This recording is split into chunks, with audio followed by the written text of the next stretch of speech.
Previously on the 8 Question Show. The story often goes that you had Henry Anslinger, who had lost his job and then got a new job when I forget if it's the Federal Bureau of Narcotics or whatever it was called at the time. And, this guy was given a new opportunity and he wanted to prove himself. And so he took on this anti-cannabis agenda and really started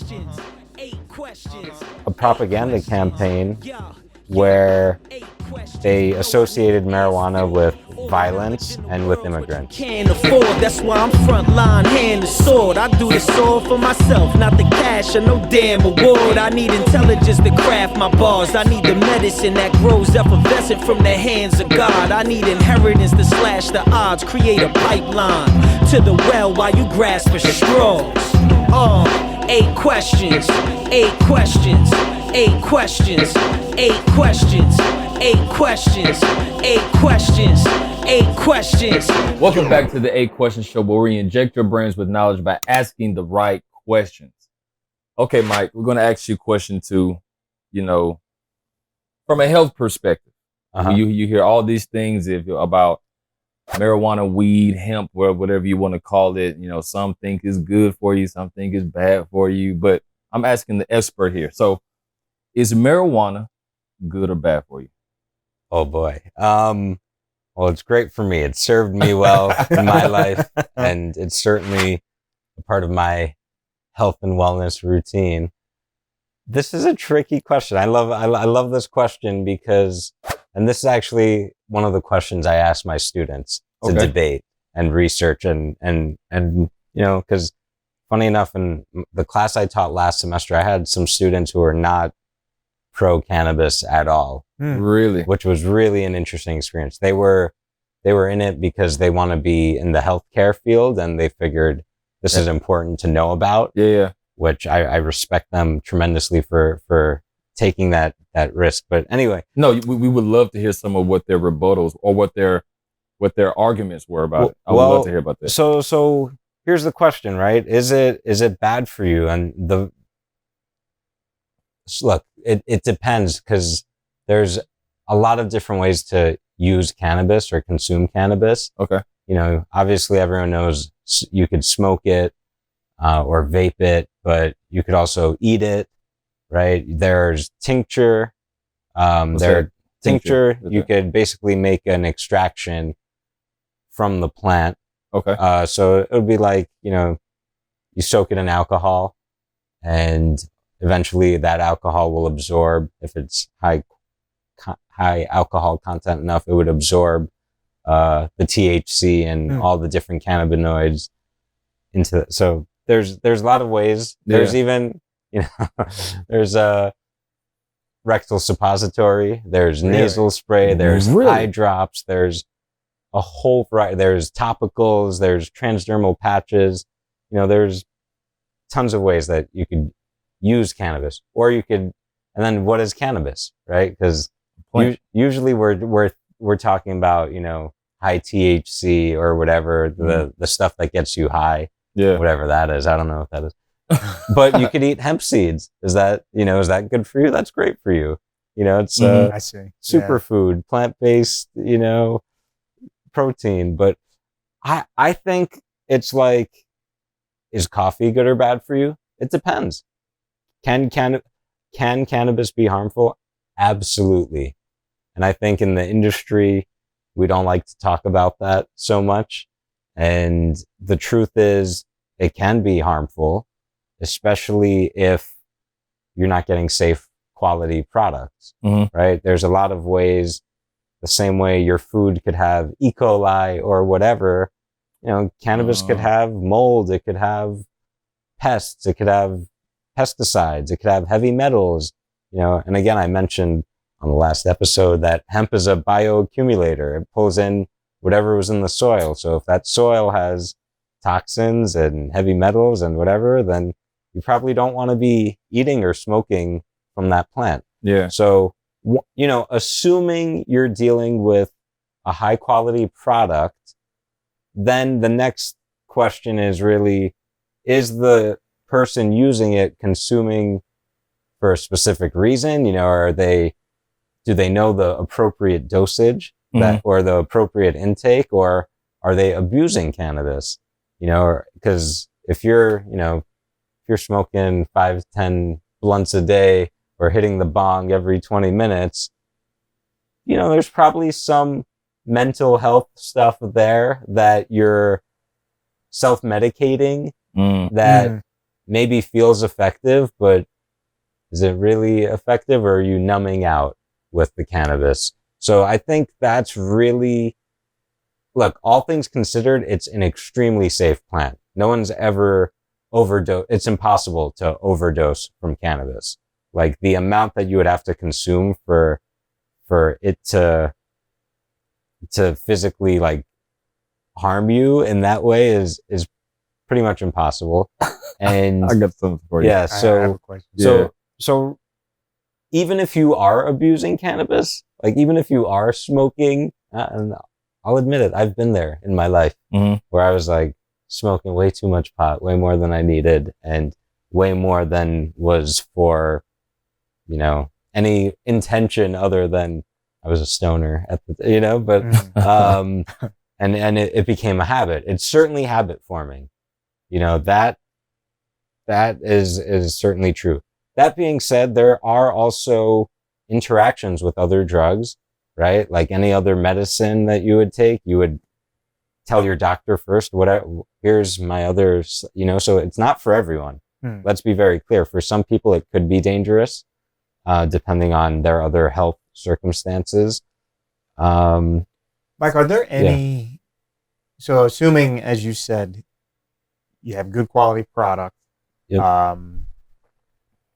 and even assuming, let's say, you don't have any underlying issue that you're trying to self-medicate with cannabis, just the compounds of cannabis itself, are there any effects that if you have like prolonged use or abuse of cannabis that could have some effect on you, like just purely using it in its own state? Could there be some type of side effect? So the short answer is yes, but I believe, and again, I'm not a healthcare person, I'm not a scientist, and you know, I know a little about all these topics, but don't quote me on this. You know, there is some evidence that, especially if you start taking it at a young age, you know, when your brain is still developing, it will change how your brain develops. It might impact your memory. You know, that's not just the stoner stereotype. There's some truth to that one. If you're predisposed to, I don't remember exactly the mental, it might be schizophrenia, or there's some mental health conditions that if you're predisposed to, cannabis consumption might make it worse. And again, often, my personal belief is that often most people are not getting clean, safe cannabis, unfortunately, you know. And so if you're a vulnerable person in not the best mental health, chances are you're probably not getting the highest quality, safest cannabis.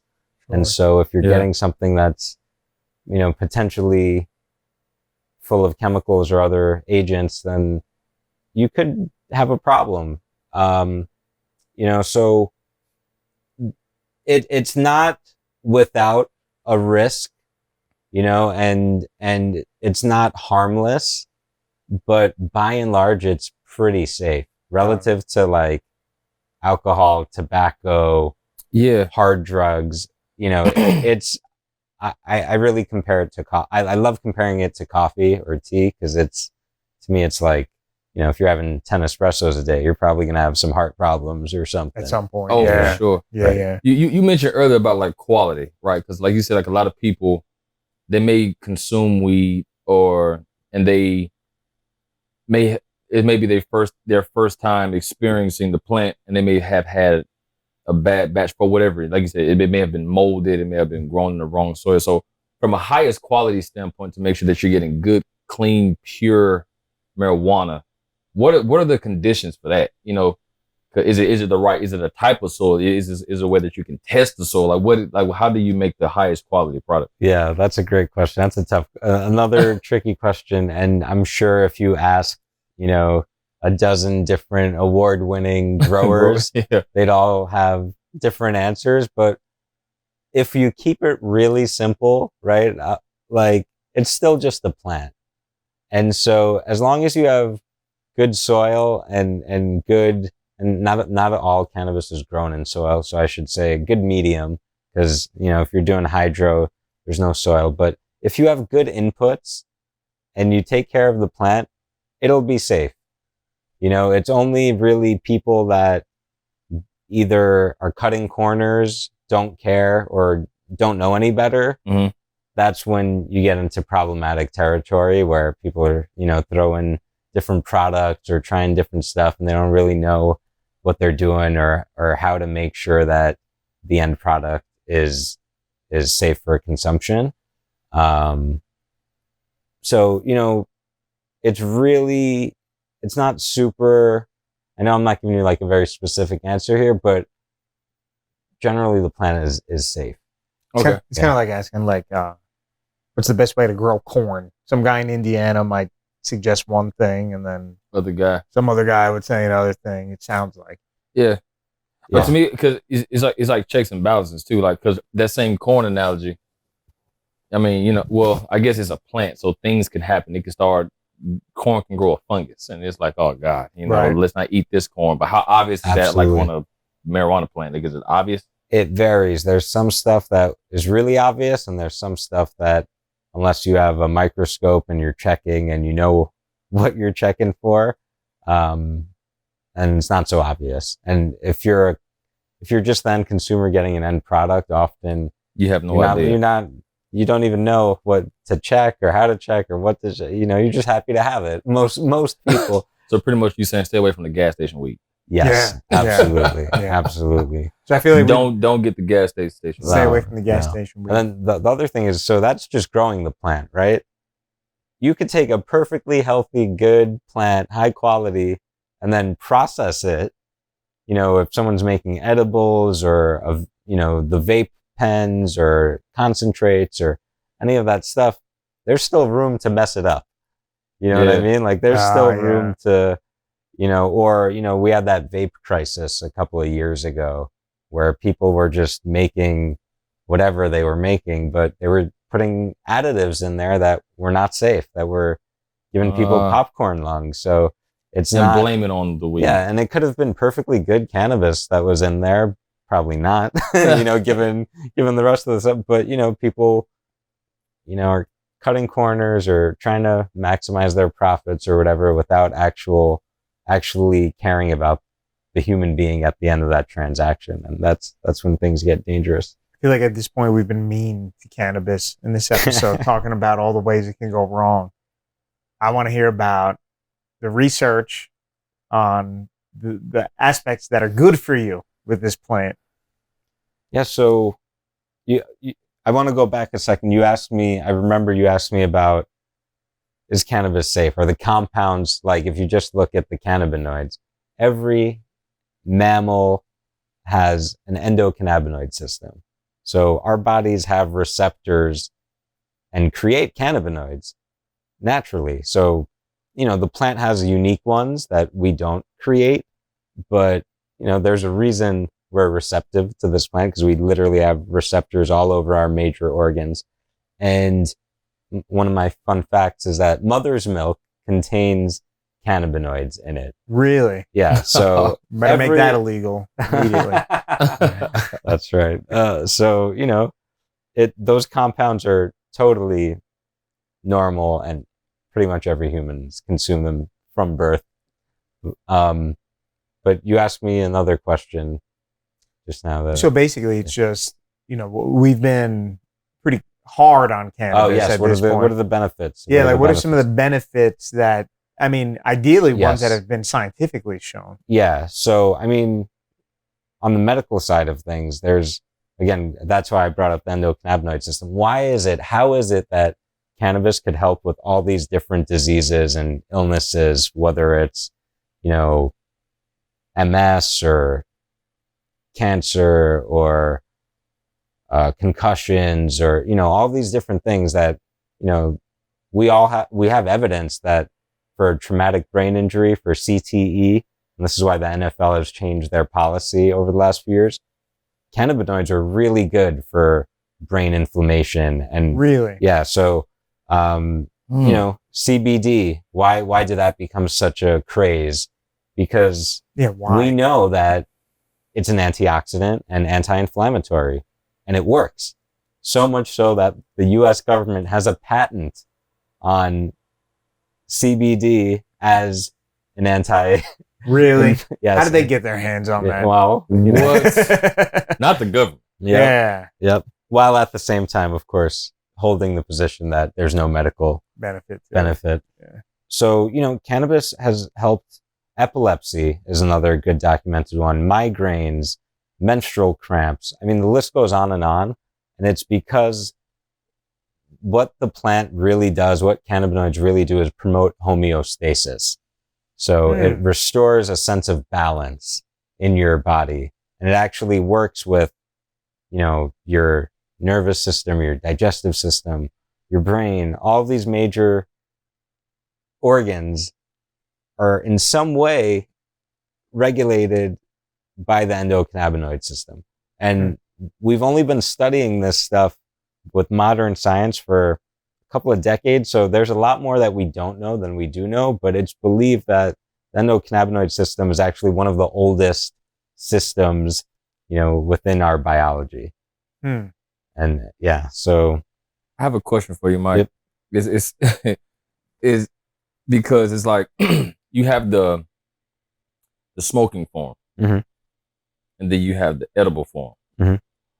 Why is it, if you eat an entire brownie and it finally hits you, people seem like they always say, "Oh, I'm about to die." Like, right? That's right. I've had some family members that you would tell them specifically, "Don't do it," and then, and then they do it, and then it's like they feel like they're about to die. Right. So I'm trying to feel like, what's that feeling? Like, what is that? That's a terrible feeling. That's a terrible feeling. That's, what is that called? There's a name for that. It's not an overdose, but it's I guess like cannabis toxicity or something like that. That makes it sound evil. Yeah. It's like toxicity. Here's really, there's a couple of aspects to that. One, when you eat it, your system, your body metabolizes it differently. It enters your bloodstream differently. It goes through your liver. And again, I'm not a scientist, so forgive me. I'm not going to give you the precise specifics on it, but It goes here. yeah. But what is the enzyme? It's a different way of metabolizing it. Yeah. And, it's actually much more like if you smoked 5 milligrams versus if you ate 5 milligrams, it's more bioavailable. That's the word. More bioavailable. So the other thing with the edibles is, a lot of people are just not careful. And, the rule with edibles is, what is it? Go slow and start low or something like that, or low dose and take your time. Because here's the thing, every body is different. 100%. So your digestion, your metabolism is different from mine, different from yours. And so we could eat an edible right now, the same exact one. It could hit all three. It likely will hit all three of us at different time, different intensity. Goodness gracious. And then depending on what you ate, or when you last ate, that'll impact it too. Because now your digestion's a little different. And if you have more fat in your body, it might be stronger, the edible, or depending on what you ate, it might neutralize it. If it's like maybe, I don't remember if it's too basic or too acidic in your, so there's all the science. It's a little over my head. I'm not going to lie, but what's the deal with this Rick Simpson oil? Mm-hmm. There's like a whole story about this. Oh gosh, you guys are asking me all these questions that I can give you incomplete answers to, but Rick Simpson oil is basically, a very potent cannabis concentrate or extract, and it's often used by cancer patients. And my understanding of it is that it's, the levels of THC that most RSO, Rick Simpson oil has, it's incredibly psychedelic. So you have to, one, work your way up to that kind of level, but also, no matter what, even if you work your way up to that level, once you're having Rick Simpson oil, you're pretty much, you're not going to be doing much else. You're going to be on this couch for 8-10 hours. And, some people have seen that it's really effective for cancer. I don't know what the latest research on that is. I know, because of the federal Schedule 1 status, it's very hard to research cannabis. And traditionally, you're only able to research the negative parts of it because that was the only thing that would get funded. Nobody wanted to see any kind of positive. So actually, the U.S. is kind of falling behind on cannabis research because now it's all happening abroad. Yeah. So, but in petri dishes, we've seen that high concentrations of THC and cannabis oil can kill cancer cells. Wow. So that's why people who do the Rick Simpson oil, they're usually looking for that effect. And, the jury's out on, the medical community would tell you, no, it's not true. It doesn't work. But there's some good anecdotal evidence that it does work for some people. So very cool. Yeah. So to wrap up, is marijuana good or bad for you? Like all things, it depends, right? It's how you use it, right? So whether you're using it for health reasons and you've done your research on how it, reacts with your body, it could be good. But if you're using it for other things other than what its intended use is for and adding other things to it, it could be bad for you. So, again, we have Mike Z here, the cannabis expert, the cannabis coach. You all know what to do. Make sure you tune in next week where we ask Mike Z, the professor himself, what is the value of marijuana education in schools? We'll see you next week on the next episode of the 8 Question Show. I asked them, what's the challenge? And often it's finding good people, finding someone who knows both business and cannabis. Often you have people that either know business really well and have no cannabis education, or people that know cannabis well, but don't have either credentials or business skills.